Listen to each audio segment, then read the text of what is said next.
that same night that I shot my doe, I passed a small buck, and I had never shot a buck before. And I look back at that and I say that was stupid, because I instantly started going for a higher caliber of deer.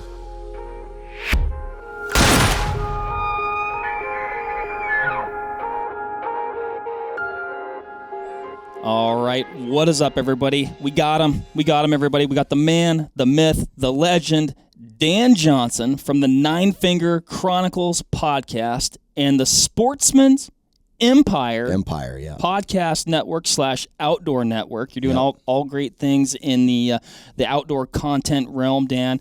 What's going on, man? We had you here. You've been visiting here at Vortex today, so it's been lovely. Yeah. Thank you for swinging by. Yeah, appreciate you guys having me. Yeah. What do you think of Wisconsin? Not your first trip here. Not my first trip to Wisconsin. It's actually, I love the state of Wisconsin. It's gorgeous, especially along the Mississippi River.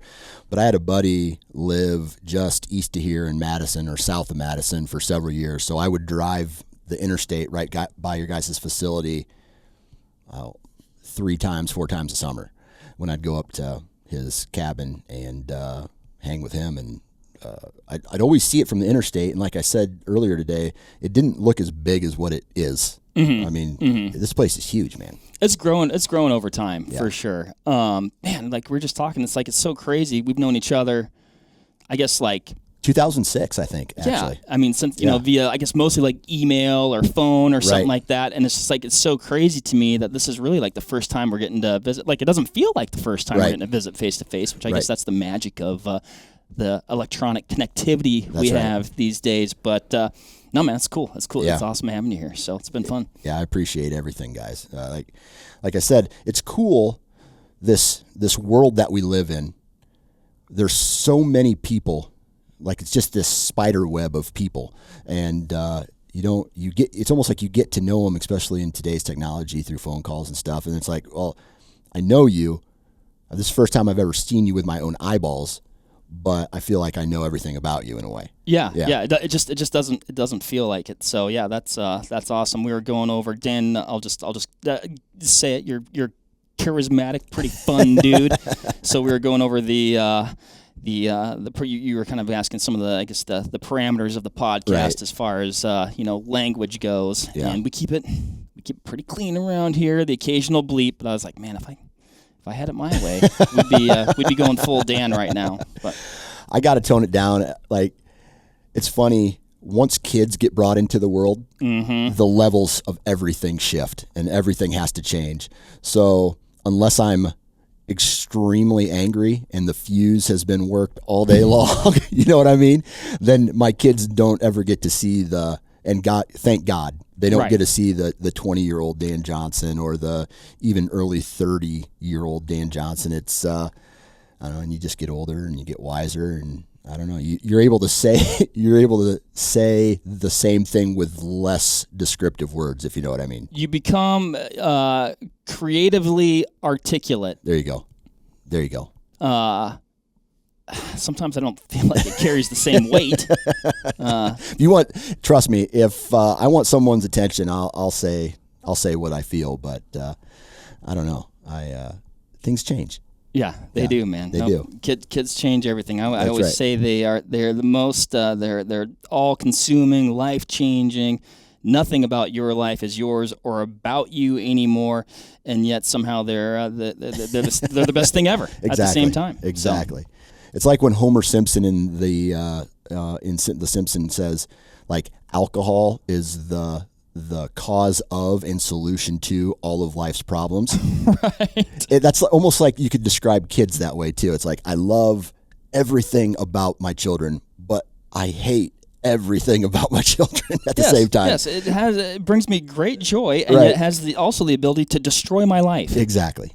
Yeah. Exactly. That's that I would never have made that analogy, but thank you, Homer Simpson. Exactly. And thank you, Dan, for bringing that to us today. Where you, I know you're in Iowa now, right? Are you always from Iowa? Where are you from, man? Yeah, man. So I was born and raised Iowan, come from a family of farmers, basically. Now, my parents didn't farm. They went other direction, but my grandparents were farmers, small acreage in Iowa, like so small that if you were to farm that same amount of acres today, you couldn't make it. Oh, wow. Yeah. Okay, yeah. So small farmers, just that small town feel, small town family, north central Iowa, really, northern Iowa, way flatter up there.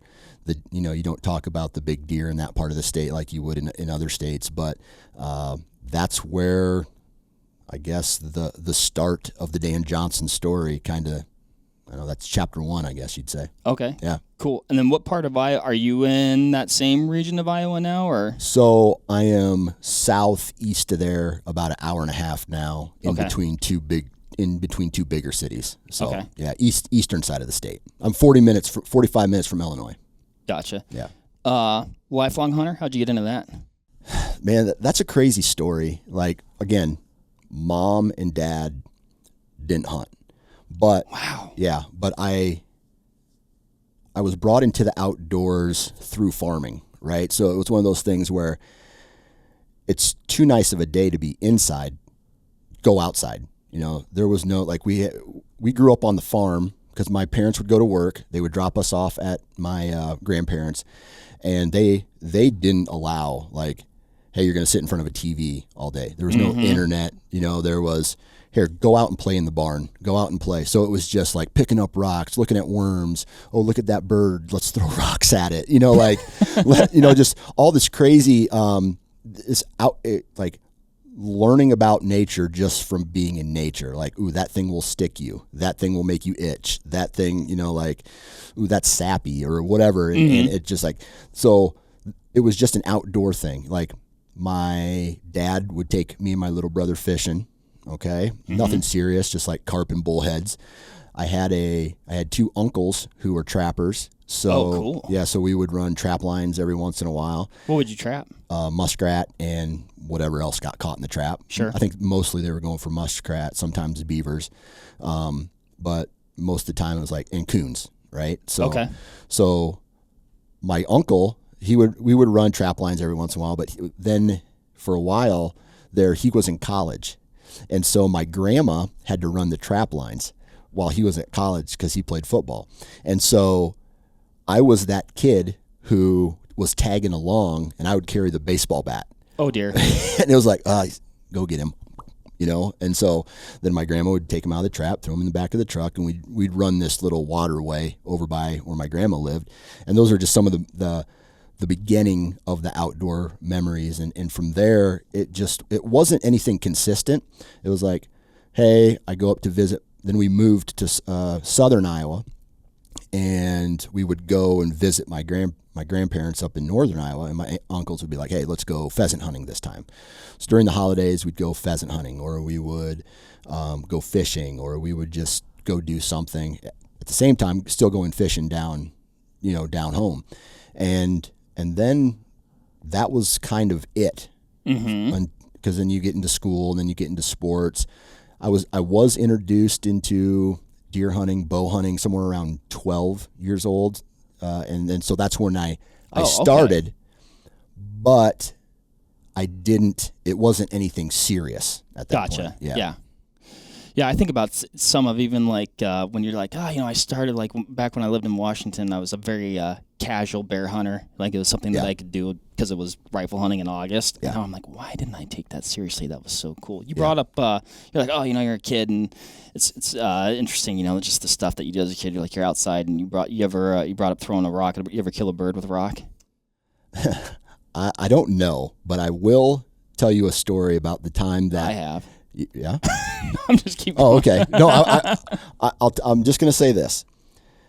So, my grandpa, the 2 biggest influences in my entire life are my sets of grandparents, like just from like a work ethic standpoint and things like that. And so, but it was cool about them because they were grandparents, right? They let you do whatever you want. If you want ice cream right before supper, you get ice cream right before supper. Like those kind of grandparents. Yeah, I mean, which is actually, that's their job. Exactly. So they spoiled us. And the only time I ever saw my one Grandpa Dwayne, he got mad at me. Uh-oh. I took 2 bales of hay. Which is like the worst. I'm sure it hit home like crazy. Like, oh my gosh. He's mad. Yeah. Yeah, he's mad. I've never seen this side of him before in my life. He was furious with me. But I had a BB gun.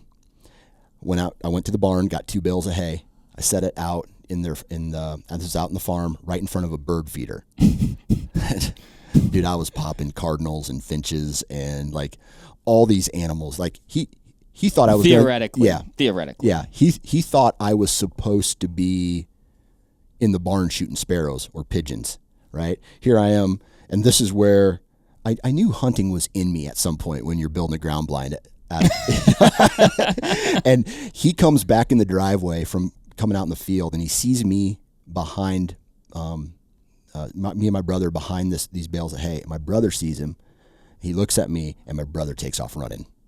I'm like, well, it's Grandpa. He's not going to be mad at this. Why would he be mad at this? Meanwhile, there's a stack of robins or whatever underneath this. He's going to be stoked. I've got 7. Exactly. And so he walks up to me, and he looks at the pile, and he looks at me, and he let me have it.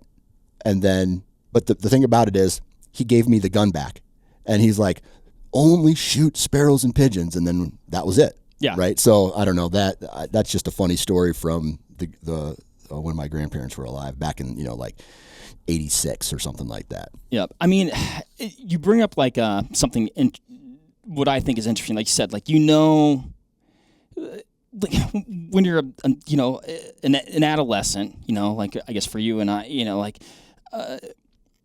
you don't have that like governor, right? You know what I mean, right? Like you didn't think there's, you wouldn't be like, oh, maybe I shouldn't be doing this. You're like, I don't know, like I'm like, right. But I think it's like that inner hunter just like expressing itself, right? Like, I say I probably shouldn't have had a BB gun either, right. Like, but I say that like looking back now, it was actually the best thing that I could have had, like. Right.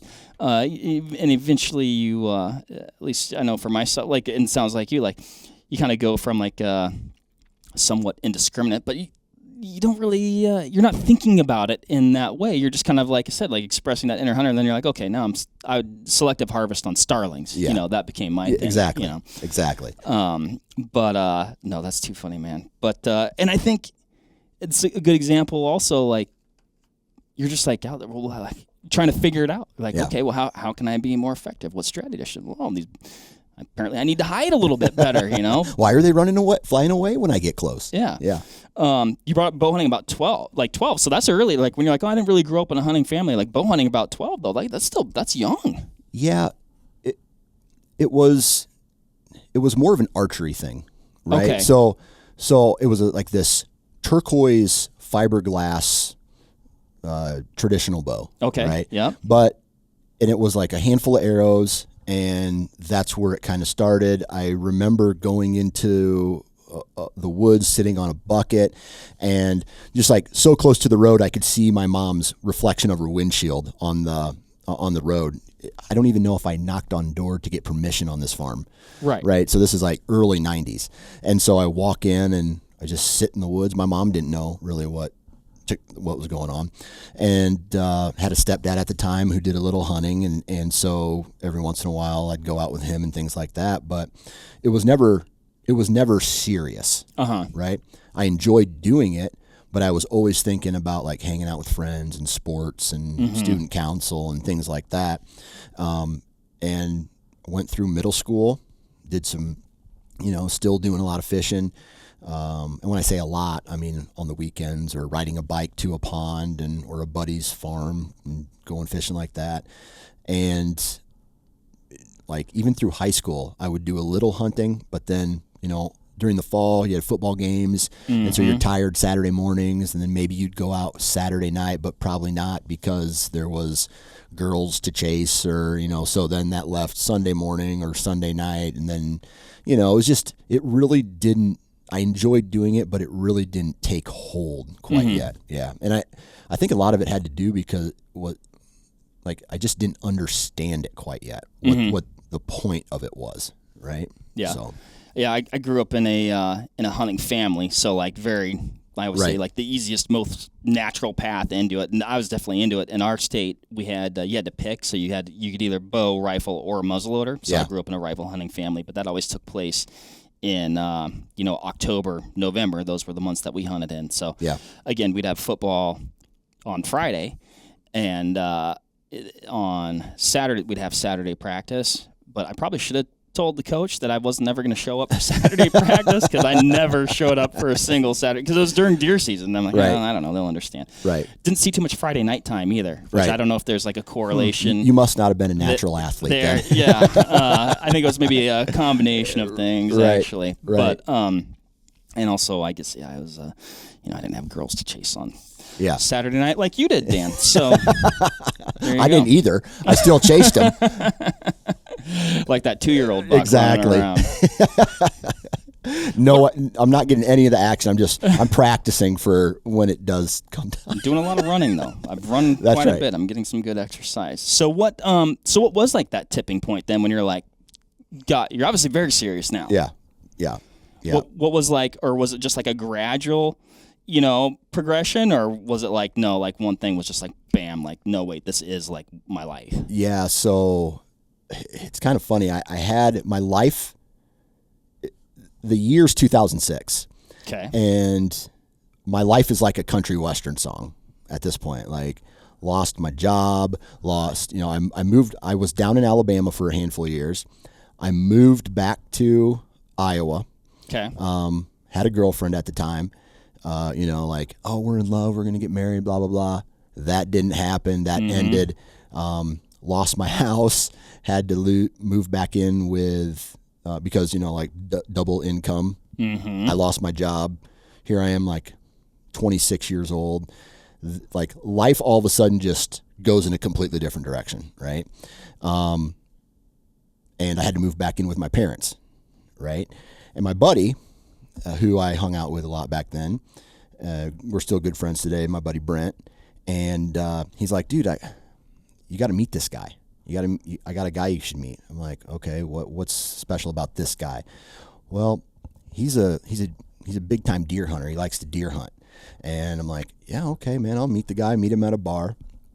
And so that guy is Todd Prignitz. Okay, gotcha. And that's the connection with White Knuckle. All right. So I meet this guy. I'm going through this really rough time in my life, right? I'm drinking a lot. Okay. Right? Like, dumb drinking a lot. Not making good decisions. Just like, if I look back at myself then and I go, that version of me was just a piece of shit. Okay? Just not a good person. You don't want to be around this person, like, maybe we've all gone through a phase like that. Well, I think we do. And then you have kind of like, just like, you kind of got everything at once there. It's like your life got struck by a meteor. Exactly. And then all of a sudden you're put in a spot, and then, like you said, you're not necessarily doing yourself any favors, but it's just kind of the spot that you're in. Yeah. I think a lot of people can identify with that. Yep.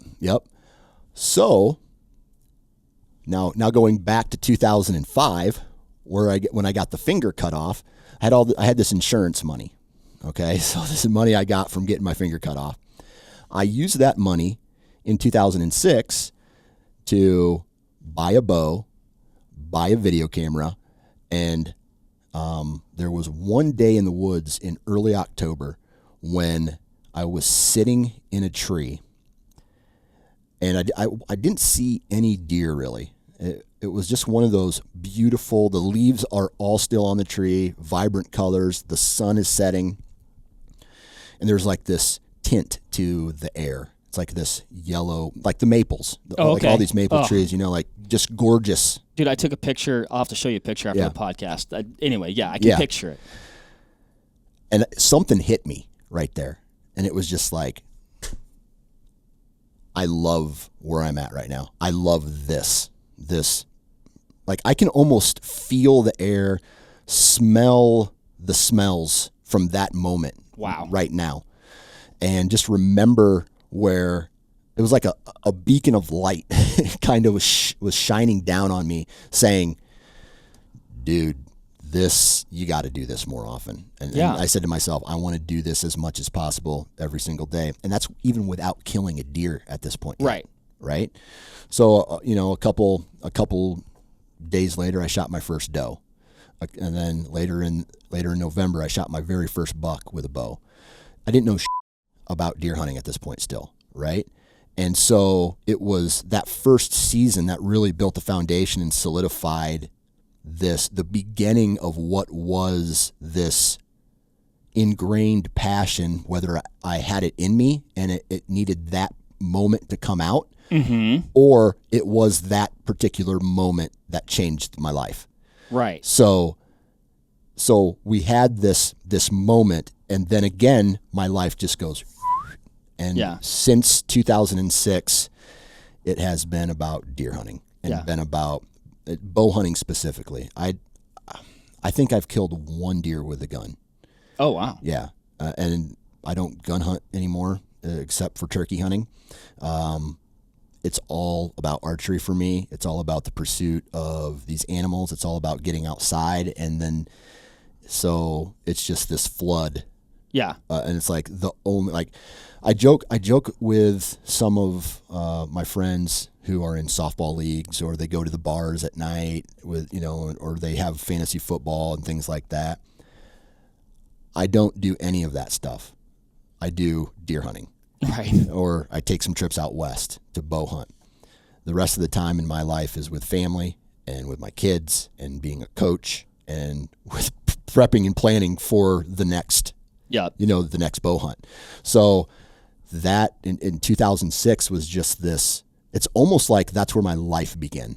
Right. If you want to, there's such a huge, it had such a huge impact that is where things really started to go in a different direction for me. Yeah. I mean, you may not know this, I'm not a clinical psychologist, but I'd love to peek in that mind. But right. No, but I could see you're like, well, I don't know if it was that moment or, vice versa, but I would have to think that it's both, right? Because you can't know the good without the bad, right? And so that contrast of wait a minute, and being able to, I guess detect or ascertain or be whoa, really how great that moment was, or how much you were enjoying yourself. Definitely almost an epiphany. I don't know. I'm not articulating it the best, but I could just see how that could be the catalyst for almost like you said, your life boom vector this way. Yeah, absolutely. So you said that, and that's about the time. So you brought up White Knuckle, which is White Knuckle Productions. Yep. Which I guess I would describe that at the time that I became aware of it. Todd Perkins was heading that up. Rest in peace. Yep. But a very it stood out in a way that was produced well, but raw, real, regular dudes that I think people could relate to, and I think it also stood apart from, I guess, what I would call the traditional outdoor television model that I guess was prevalent then and still a lot today. Not that it's bad; it's different. It's different. It stood out. Yeah. So you meet him. You're getting into bow hunting. I mean, you eventually become a big part of it. Yep. Yeah, I had this moment, right? Mm-hmm. I want to bow hunt. I want to deer hunt. I want to chase deer. I want to learn everything about it. Mm-hmm. Okay. So I run into Todd. Todd's starting this thing. I don't even think he's launched any DVDs yet. And so I get in with him, and I'm just like, yeah, dude. And then that's why I bought the camera too. He's like, I'm starting something different. And he had this energy about him that made me want to hang out with him. Mm-hmm. Right. And he was gun-ho about deer hunting how I wanted to be gun-ho about deer hunting. Gotcha. Right. He was a crazy guy. I'm sure you remember meeting him back in the day. Oh, just nuts about deer hunting. And so there was this attraction that made me want to hang out with him and start to go through this process of learning how to be a better deer hunter. And so that's when we connected, and that's when I started, whenever I was in a tree at that point, I was either filming myself or at a tree or I had a guy in the tree filming me. So, yeah. That's cool. Yeah. Started just like, man, got into it, and then it instantly into media. Yeah, right. And it was one of those things which I kind of, I don't want to say I regret it because everything happens for a reason, right? Mm-hmm. But because of two things, because of the media, mm-hmm. and then so I did read a lot of Outdoor Life. I did watch my fair share back in the day, when I was a kid, the Monster Buck series VHS tapes and mm-hmm. things like that. And everything was focused on big antlers, the big buck. Mm-hmm. And so 2006 was the first time I ever killed a deer with a bow. And it was that same night that I shot my doe, I passed a small buck, and I had never shot a buck before. And I look back at that and I say that was stupid, because I instantly started going for a higher caliber of deer, mm-hmm. which I eventually learned a lot about mature deer through these encounters. But I also failed in some of those encounters with big deer, because there's that saying, act like you've been there before. Like when you win a championship, act like you've been there. And when a shooter big deer came into range, I just blacked out and lost my mind. Meltdown. Yeah. Buck fever. And then that cost me a handful of good deer throughout the years. And so. And I'm not, I'm saying meltdown because I identify with, I know what you're talking about. I know exactly. Yeah. I melted down. I blacked out, and I was just like, oh my God, what should I have done? The version of me now looks back at that and goes, you don't get excited until after you shoot the deer now, right? Mm-hmm. So I've gone through those encounters, and now I'm comfortable with those type of situations. Don't get me wrong, I still get jacked up when the time comes, but I went through this whole phase of my life where I was only looking for big deer from about 2006 to, I want to say, 2010, and the media aspect was one of them, and the other aspect was I put a trail camera out one time. And you remember those big mole trees? They're about the size of this box. Oh, yeah. They took D batteries. They're just huge, right? And then it was also film. So you'd get mm-hmm. like 24 pictures, and they were all wind, right? When you'd have to go get them developed. Yeah, like, oh, I didn't notice that branch. Exactly. So I go to the pharmacy store, 1 hour development. I haul my ass back to the farm. I show the farmer. I'm like, dude, look at this buck. I want to shoot this buck. And he's like, don't shoot that buck. There's way bigger deer on here for you to shoot than this one. And it was probably like 120-inch 10-pointer, right? And I'm just like, oh, okay. Like I don't want to shoot something if he's not excited about it, when in all reality, I should have been mowing deer down left and right mm-hmm. back then, right? Mm-hmm. Anything that walked in front of me in shooting range, I should have let have it. It's tricky though, because like you're trading one. So I agree. Like I think like I'll go back to like my Cabela's days when, hunting with some first time hunters, that their perception of deer were the deer that lined the walls of Cabela's. Exactly. As a lifelong hunter, I know that is not reality. I mean, that is a collection of deer, like a big deer sourced. World class. Right. World class. Highly managed. So you'd go out and they'd be like, well, I'm not going to pass that deer. And I'm like, okay, give me the gun then. Yeah. But so you kind of get, by media, you could be, I guess, have a false impression of reality. But then also in the same breath, it's like, okay, you're passing deer, so you're not getting the reps in of, completing that process. Right. On the flip side, you're extending your season and probably learning a hell of a lot about deer. Man, I'll tell you this. I learned not only, no girlfriend at the time, like no job. I had work off and on, for the next couple of years. It wasn't anything serious because all I wanted to do was bow hunt and scout and shed hunt and do all that stuff. And so I have tons of time in the tree, and with tons of time comes tons of observing deer behavior. Mm-hmm. And so I think one reason why I'm successful today is because I had the hours in the stand, in the woods, scouting, looking, just watching a deer live in its environment will teach you so much about how to hunt a deer in that environment. So just watching, and then whether it's failed encounters, which there's a lot of those, you learn from your failures, and then the success and the scouting, and it all snowballs. And then for me, it was just like, it took 7 years, maybe more, when I want to say it was 2016.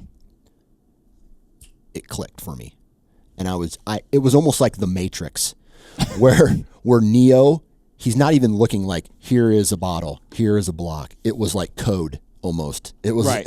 I was walking into the woods and I was looking at it completely different than what happened, than what was previous. And so it was all of these years of failing, and I connected a couple times in those years, but I also struck out a lot in those years as well. And it all led up to walking into the woods one day and just being like, dang, just like, okay. The gut started talking to me, and it was like, you need to be here, you need to do this, you need to do this. Yes, I would still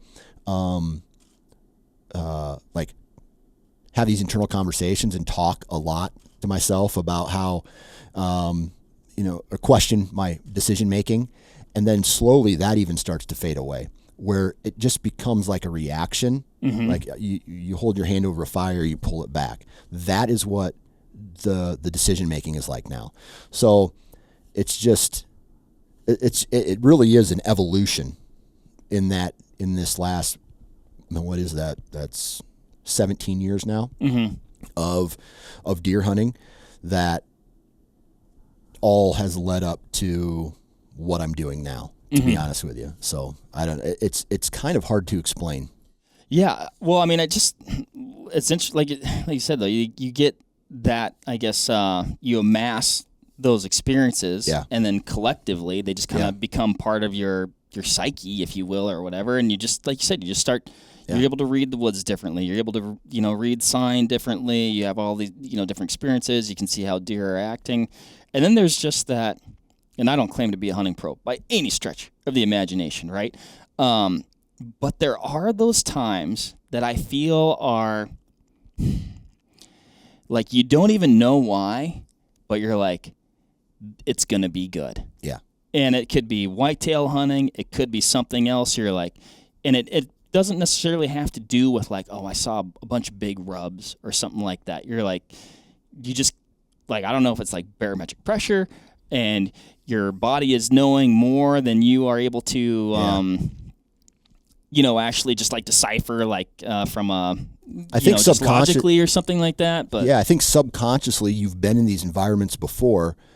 You're not thinking about it, but these conditions are telling your body, yes, it's time to get in the woods, or it's a good day to be in a staging area, or it's a good day to be downwind of a bedding area, or it's a good day to be on a draw, or whatever the scenario itself is. You just kind of like autopilot, but it's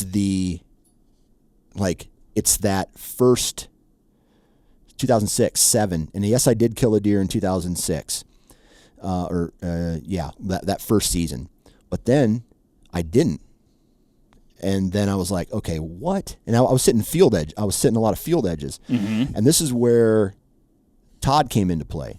Okay, and he really didn't teach me a lot about deer hunting. The only thing he would really say is, you got to move. You got to go where the deer are. You got to move. And never really elaborate to me about that. So how did I learn? By going in and moving and being mobile and all these things. And it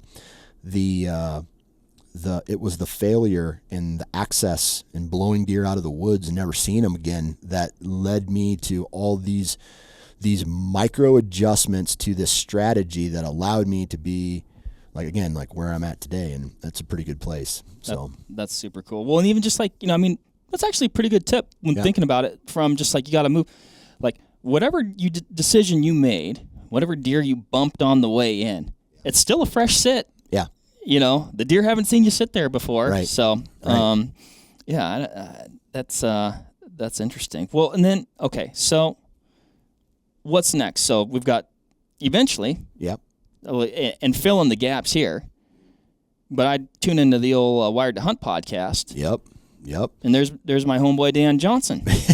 Like, is that the next step, or where are we at? So, I mean, there's a whole bunch of things. I mean, in this period of time, so I get connected with White Knuckle, and man, from 2006 to like 2014, I'm doing the White Knuckle thing. In that period of time, Todd starts another company, and I help him like set the foundation for that, the Wicked Tree Gear. And you know, we start the process of building that company as well. And then at 2014, there was a split, and between me and Todd. And I've never really, like, this is what I want to say about this, is this dude was like a really good friend. And there was this split where two friends let something else get in between them. And he passed away without me having an opportunity to really, we acted like men, like tough men at the time. Right. Where we didn't talk it out. We pretty much just said, you know, F you, no, F you, and then it was gone and it was over.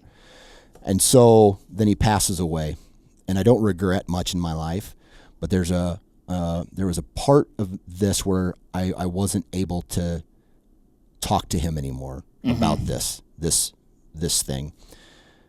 And it really, I don't know, it kind of messed me up for a while, you know what I mean? So so just for anybody who's listening to this right now, dude, if there's a friend or a loved one in your life that you had maybe a nasty split with or something like that, it is not worth holding a grudge about it, because at the end of the day, we're all going to end up where he's at. You know what I mean? And so, so that relationship ended. And that spring, I talked to Mark Kenyon. I met Mark Kenyon at a couple trade shows, and I met Mark Kenyon at I think it was a White Knuckle film school. Todd would put on these film schools. Right. Yeah. And so so Mark came in right when Wired to Hunt was born, and he was there gathering content, and he was doing all this stuff. And then I think it was like 2014, he came down for a shed hunt, and me and him went shed hunting for a day. And that night, we're sitting around having a couple beers, and he's like, dude, I'm going to start a podcast. Do you want to be the co-host of it? And I was like, yeah, I don't got nothing else to do, so why not? So then... My first question at that point in time would have been, what's a podcast? Exactly. So I had listened to a couple of them. Back in the day, there was this, and I'm kind of a nerd when it comes to space. So there was Neil deGrasse Tyson. He's like this astrophysicist. He has a podcast called Star Talk. And so I was listening to him talk about black holes and gravity and, you know, like what happens at light speed and things like that. Typical deer stuff. Yeah, so I knew what a podcast was. So when Mark asked me about this, I was like, yeah, let's do it, man. And so that was the end of one thing and the beginning of something else. Super cool. Yeah. Yeah, man. That I'm glad. So I didn't know how much you would want to touch on that. You know, that period of your life. You know, with Todd and just, you know, that relationship. But I'm definitely glad you did that. And in much greater depth than I thought you might. And I just think that's, you know, that's tough, man, to not be able to. We always think we have more time than we do. And you're like, well, you know, I can down the road and want to reconcile this or something like that. Yeah. And then, like you said, and then when you can't, it's like, you know. Yeah. And you just, like, you think you're right, they think they're right. And it's when maybe it's ego, maybe there's truth behind it. It doesn't matter anymore. You know what I mean? Right. None of that matters anymore. So I don't know, man. Just talk it out, I guess. I don't know. No, man. I thought that was amazingly good advice. And that's tough, right? Nobody wants to swallow their pride. Nobody wants to, admit they're wrong. But maybe you don't even have to do that either. Yeah. You know what I mean? Just like, hey, whatever. Maybe we disagree on this. Let's squash it. You know what I mean? Move on. Let's both be bigger than that. Yeah. So, but it's just that's life. Like we're talking about, just like learning from different things. Mm-hmm. That's a lesson. You know what I mean? That they're all lessons. So there's so anyway, like I said, I'm no. I just walked away. I just walked away from it after you go through the period of time where it's like, okay, I'm never going to be able to talk to this dude again. And then that's when you have these realizations, Right. It's too late, but like you said, it's still a lesson. And then you got to be able to take that and learn from that. And then, dude, I'm such a huge fan of, like a huge advocate for positive energy. Mm-hmm. So just like, if I maintain, let's say you're having a shit day, but I'm being positive, maybe your day will be less shit because I'm around you. Dude, for sure. Yeah, you know what I mean? So I try to, that's one thing I've tried to take away from all of the negative things in my life.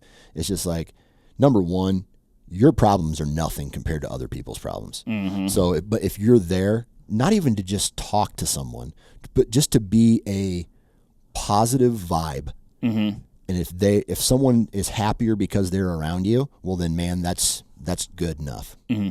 My grandfather, one of the most positive guys I ever knew. And he'd be like, just like he actually lived to a very, into his 90s, right? Yeah. But like health, like I don't even know how many open heart surgeries he's had, but like it got to the point like it kind of like wasn't even a big deal. It's like, oh, Grandpa's in the hospital again. He'll bounce back. Yeah. But he'd always be like, like just laid up, just, chest cracked wide open. And just like he'd be like, well, no matter how bad I have it, somebody else has it worse. Yeah. And like never complained about anything. So I always try to, and dude, guilty as charged. Yeah. I'm negative and probably complain about first world problems as much as the next person. So I'm guilty as well. But I try to think back to those things and kind of, ground myself back up, and I have to physically tell myself like, dude, check your tone. Yeah. You know what I mean? Yeah. Like, those are definitely some awesome takeaways. So you meet Mark at a time when really podcasts, in my opinion, at least for sure in the outdoor space, are at their infancy. Mark's podcast, or Mark and yours podcast, the Wired to Hunt podcast, was the first podcast I was really aware of. Yeah. Because it was in the hunting space, so it was a space that I was interested in. And man, I think looking back on all of it, there might have been 5 podcasts about the outdoors that I knew about back then. Maybe there was some that had been around, but maybe they didn't gain traction, or maybe they didn't do it to make a living off of it and they just did it. And maybe that number's radically low. Mm-hmm. But I felt like at that time there was maybe 5 of them in 2014 when it all started, I think. So yeah, I'll trust your assessment. Yeah. You were in the world at that time, 1 of 5, because like I was aware of just the one. Starts to do pretty darn good. Oh yeah, it took off, man. And it not only like the brand Wired to Hunt obviously started to grow, and I was in that, like with being the co-host on the podcast, and that opened up a ton of doors for me, and and eventually being the co-host said to me, hey man, there's a gap in his content or any other podcasting content where I can have my own podcast. Mm-hmm. And then about, I want to say somewhere about 8 months to a year later, I had started putting out regular episodes of the Nine Finger Chronicles. Mm-hmm. So, and at the same time, still doing the Wired to Hunt podcast as well. So that was, that was crazy. That was a crazy time because I'm doing his podcast once a week. I'm doing my podcast maybe once, maybe twice a week. I fell in love with it because literally it's what we're doing right now. Talking about hunting in the outdoors with starts a stranger, and I love doing that. Right. So it was easy for me to just talk and talk, and I'm a talker by nature, and it started snowballing and rolling, and really there was no looking back from that point. Yeah, I mean, heaven forbid you do what you enjoy and talk about things that you're just like inherently passionate about. Exactly. And get to pick the brains of other people who are equally as passionate but have different, experiences, perspectives. Yeah, no, it's pretty magical. What have you seen? Well, okay, so out of that kind of spawns also the Empire. Yeah. So what's going on there? Man, it doesn't even seem real yet. So I think it was like 2014, late 14 or early 15 is when Nine Finger Chronicles started. And then, so let's just call it 15, 16, 2.5 years go by of me building the Nine Finger Chronicles, and it starts to take off, whether I'm good at what I do or maybe just being one of the first to do it in this space, like top like 10, 15-ish at this point. All of a sudden, the podcast game starts to get out because Mark's brand is growing, right? Everybody else now wants to get a podcast. I'm already established. Mark's already established. Like the working class bow hunter guys, they're already established at this point. And so I was thinking of ways to try to grow, but at the same time start talking about things that I didn't know anything about, like habitat management.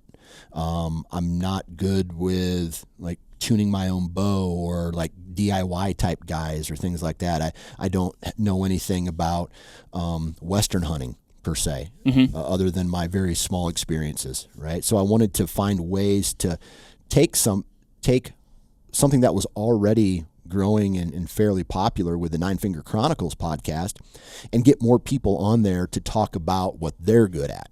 And so I said to myself, well, if the Outdoor Network is doing it, I mean, I can do it in this platform. So I asked some other podcasts that were already established or even brand new to hop on my feed. Okay. And so they were talking about their expertise under their brand. And so then at this point I go, well, I'm just going to rebrand this feed under a network. And so out pops the Sportsman's Nation, right, in 2017. And so that's the birth of the network. Right? Gotcha. So by the time this episode releases, we've gone through a name change. Nothing is going to change with the network or the podcast, the format itself, just a name change to the Sportsman's Empire. And now really, and this is the fast version of all this, now we're sitting at like 20 episodes, 18 to 20 episodes a week coming out on the network, with like 15 different brands or different actual podcasts that are on there. And by the time 2022 ends, man, my goal is to have 25 episodes a week come through the network. So, and it's a lot of content. Yeah. It's grown a lot and people seem to like it. And that's really all. Like, I'd like to say that I do it all for what I love, but what's happened is, I think it was like 2018 or something. I can't even remember. It's like 2018, I believe, or early 19. I was sitting in this cubicle where I pretty much built this whole thing at, right? Okay. Like company time.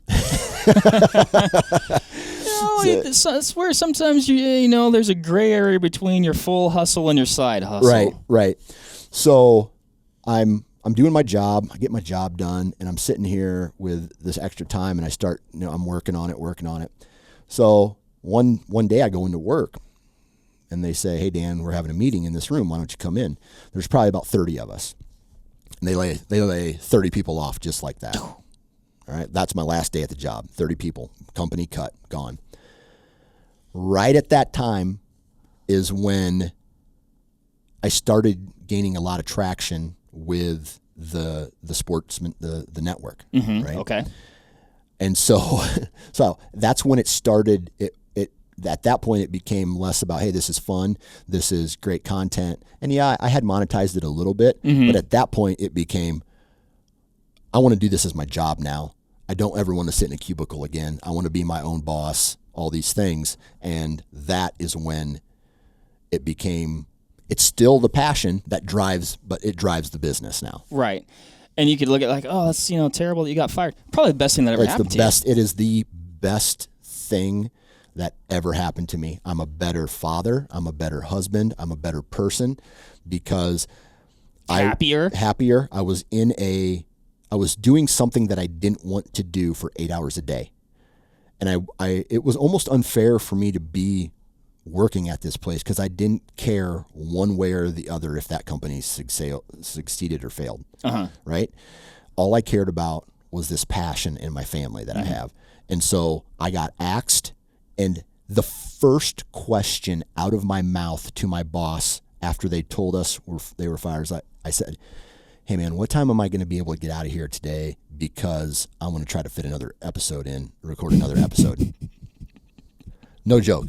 And he's like, I guess you can leave whenever you want. I'm like, cool, here's my laptop. We'll see you later. I wasn't, and I called my wife on the way home, and I'm like, I'm going to make this work. And she had her doubts, and rightfully so. We had... I mean, it's tough. I mean, like, we're talking like, oh, this is great and happy-go-lucky. Definitely a level of stability proof gone, right? That's absolutely. Unsettling. Absolutely a level of... scary. Yeah.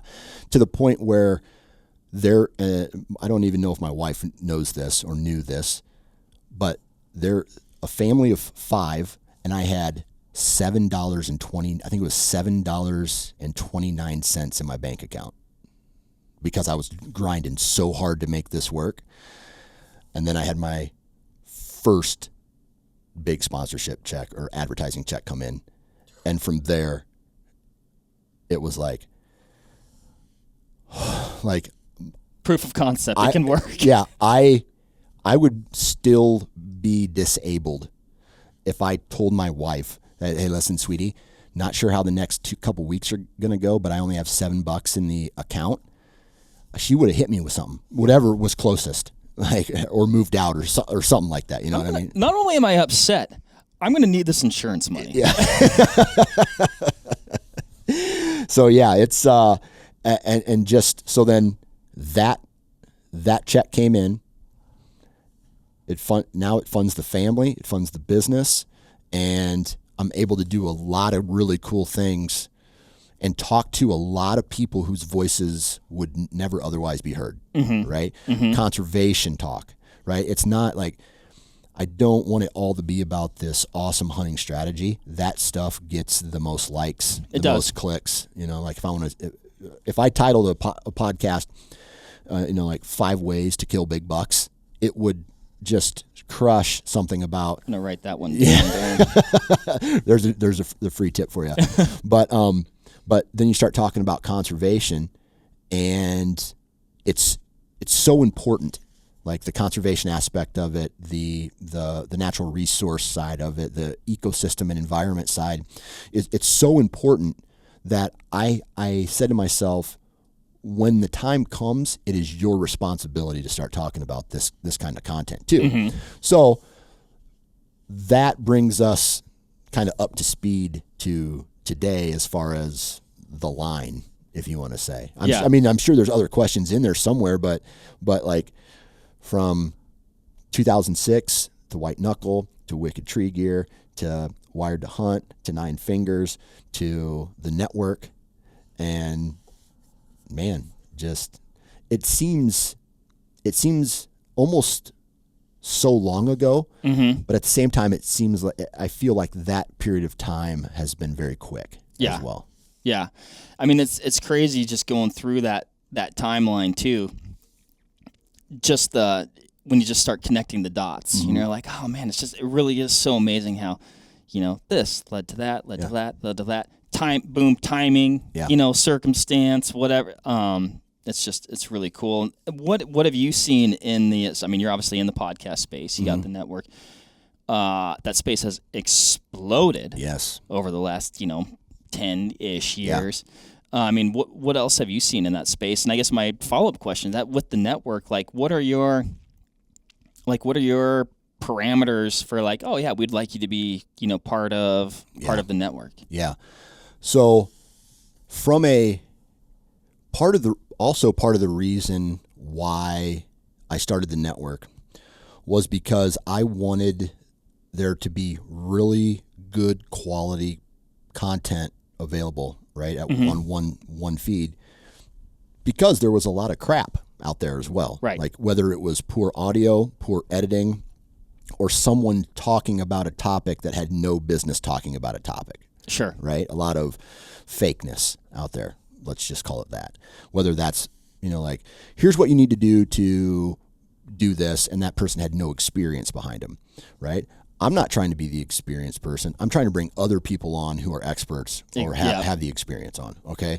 So I felt like eventually the cream was going to rise to the top, just like anything that becomes popular. There's going to be a bubble. It's going to pop, right? Mm-hmm. And so actually, I do think that in the podcast game right now, especially the outdoors, we're over the hump, and I'm starting to see podcasts disappear. I was going to say, like, you kind of see that rise and then some attrition and that, like you said, that cream and just kind of... Yep. And so the people who are in it for the right reasons, who are willing to put the time and energy into it, they're sticking around. Mm-hmm. Okay. The people who whatever their motivation is, and trust me, podcasts are the slowest growing form of media that there is, meaning it takes a long time to get established and for people to find you, and for you to get brought into the analytics game and the algorithm game and things like that. But the cool part is that group of people is concentrated, right? The people who are listening to the Vortex podcast are serious about Vortex and the content. Like, that's from a business standpoint, that's your customer. Right. Mm-hmm. And so the people who are coming to listen to my podcast, and from a business standpoint, are hunters. They're outdoorsmen, right? So I can approach that to a potential advertiser, right? This is your demographic, right? I'm not going to reach hundreds of thousands of people, but these people are in the market for what you're selling, right? So that's good from a business standpoint. So from there, I wanted to get, I wanted the quality to be on one feed. The bubble, I feel, has, if it hasn't popped, it's deflating right now. People are trying it. They don't want to put they understand that it's the time and energy to get it is like a 2-year process, to be honest with you. And then, well, and that's, I would say, grinding too. Yeah. Like, you better be kicking out content on a consistent basis. Yeah. Yep. So like the Nine Finger Chronicles podcast, I'm putting out on average 2 a week. The Hunting Gear podcast, I'm putting out 1 a week. So that's 3. And then I also do all of the editing and launching, uploading of all the other content that comes into the network, right? All those other 15 brands. You don't have an MC Ryan? We have an MC Ryan. No, I'm an army of one right now. You right? should get one of those. Yeah, I know. I need one. It's really good. What's he charge? Does he take like free tree stands? I'm not saying do not even think about taking MC Ryan. I'm just saying you need one. I think he's probably capable of cloning himself. He's good at a lot of different things. I'm sure one of those computers back there can do it. Yeah. So, and then I don't know. And so the bubble's kind of deflating, and so now I think with that, what's sticking around and the network now, the Sportsmen's Nation, Sportsmen's Empire, that is, it's like it's gone through the test, and it's been picked up by the analytics or by the algorithms, and people know about it, and it's there now. Right. Well, it's kind of it's cool. It's like almost curated content where you're like, well, I like this one, so I'll likely like, you know what I mean? Like they're kind of interconnected in that way. So it's like almost pre-vetted. Yeah. For a listener who's like, into the outdoors, into hunting, into conservation, things like that. So you mentioned how do people get on the network? Yeah. Right. So it's not like YouTube where people come and say, hey, I want to be on your network. Okay. Like everything that is on has been vetted by me, and I listen to it and I say one of three things to these people who I say, okay, if you're serious about something, why don't you create a pilot episode? I'll listen to it. Three things I say, and I'm like giving away everything that I do, but I say it's crap. It'll never work. Like just blunt with people because that's how you have to be. Or here's some criticism. Take your criticism, make another pilot for me. They revamp it, they send it in. Or it's, dude, you're really good at this. You want a slot? And so I invite them on. And so that's kind of how it works. Interesting. So I was expecting, and maybe this is the case sometimes, you tell me, that it would be like, oh, like I've established a podcast, but like you said, it's a crowded, competitive space. Even with good content, can be difficult to get traction. Like, oh, hey, I want to, assimilate with this, this greater core or collective of podcasts. Does that ever happen too, or not? Yeah, we've absorbed podcasts. Okay. Recently, we've absorbed a couple podcasts that have already been established, and they want to join the network, and they're good enough. They've been vetted. I listen to their episodes. I say, okay, you want to come on, and then they say, yeah, let's do it, and then we work it out, and then they're part of the network. What would you say to somebody that was like, Dan, I'm thinking about, like, I guess you definitely addressed this a second ago, but like, I'm thinking about starting a podcast, whether they're going to be part of the, the network or not. What would your advice be? Google it. I mean, me telling you how to start a podcast isn't going to help you be better at starting a podcast. It takes the research. It takes knowing your equipment. It takes knowing how to edit. Like if you go back and listen to some of me and Mark's first interviews that we did, or first episodes when we were just starting out podcasting, they're hard to listen to. Right. Yeah. I'm agreeing. Thinking back to when we started ours. Yeah. Like I was nervous. Yeah. Yep. And so we're having these conversations, and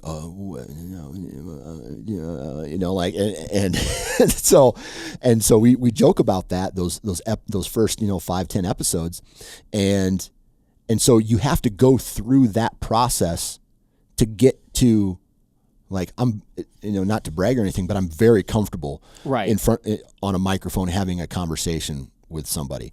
Sometimes that comes natural, sometimes that doesn't. Right. So you have to learn that. And there's other times where it's just not going to happen. Like, and it could be a personality thing, whatever the case may be. But,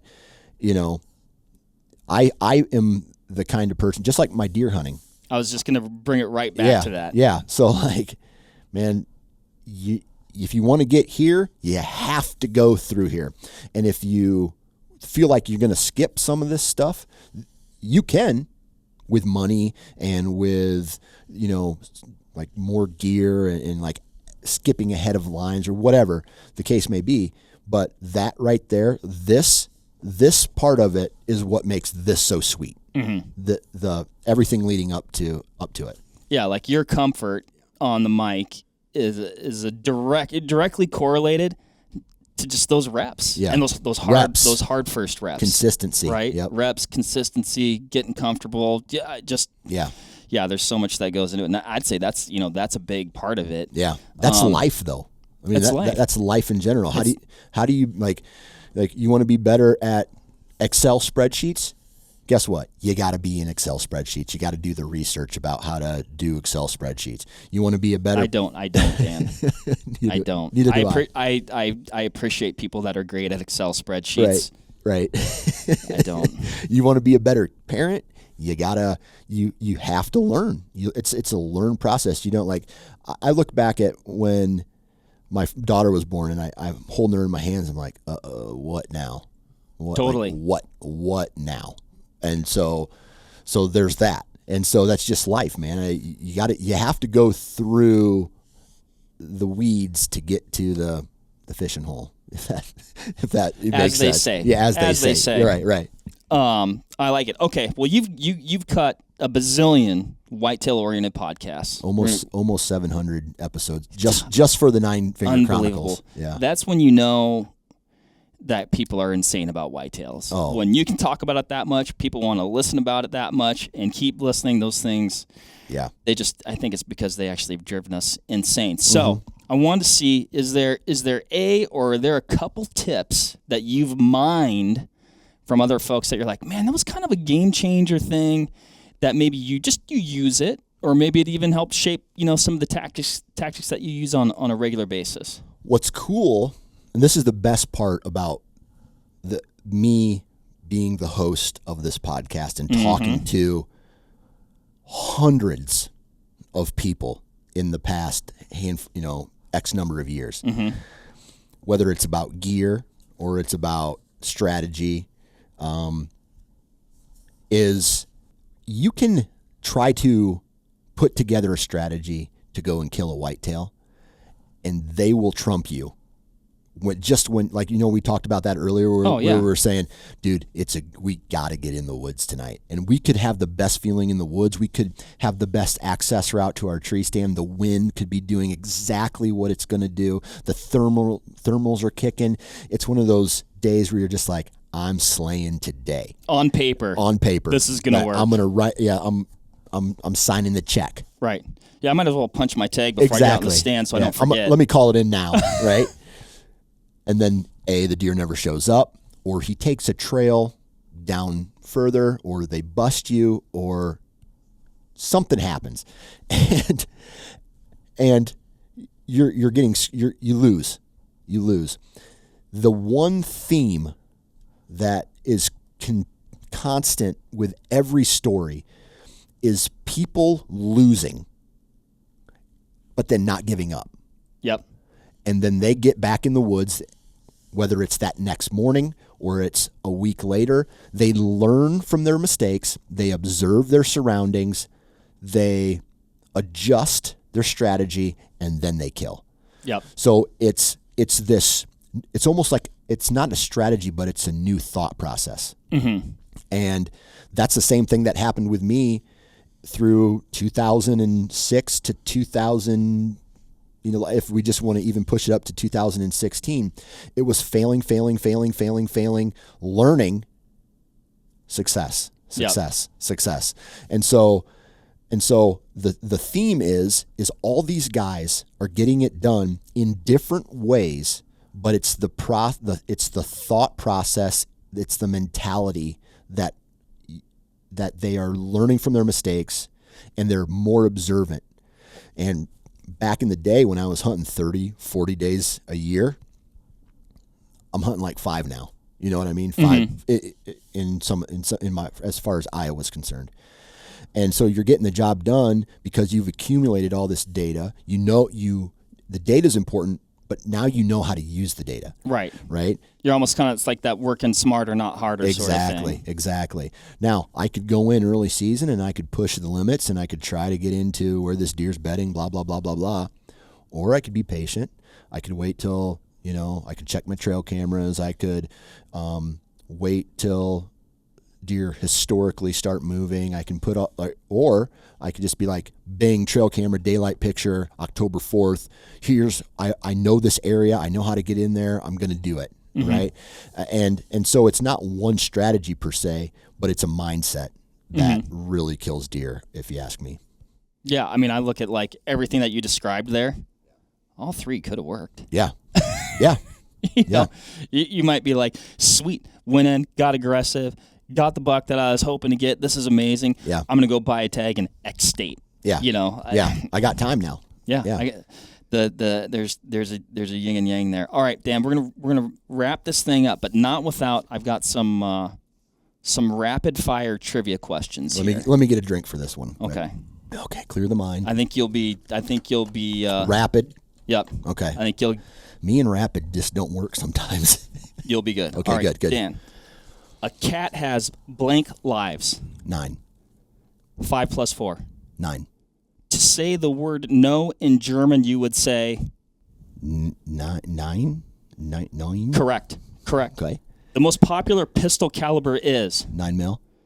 an eastern count whitetail buck with 4 points on one side and 5 on the other, including brow tines, would be considered a 9-pointer.